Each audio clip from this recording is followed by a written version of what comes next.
of it. Whoops, pardon me. Leave me alone. Sorry, Feathers. Didn't mean to make you jump.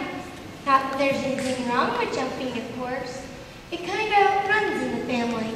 Or jumps in the family. What do you want? Want? Well, go ahead. You might as well get it off your chest. Tell me how ugly I am. Ugly? There, you feel better now.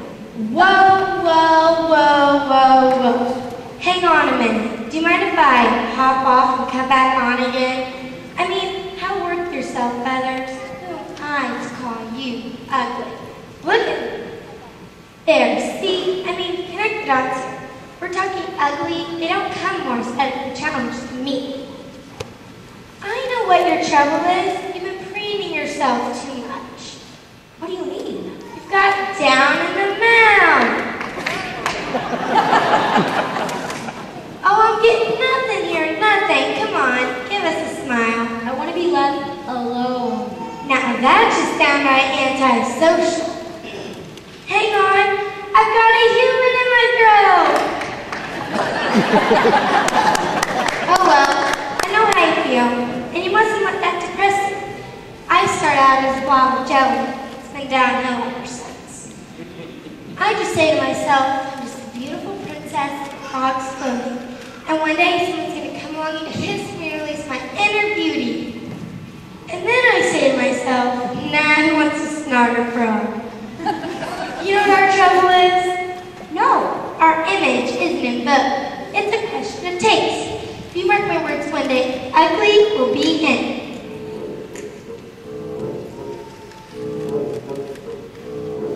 If you just sit tight on your lily pad, each silly fad will pass.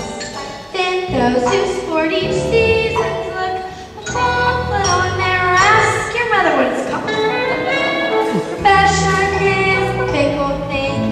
Just you wait and see. The day will come when we're inside, and then I guarantee out there, someone's gonna love ya. Someone's gonna love ya. Warts and all.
I'll be fine though. Stay warm, stay cool. See ya after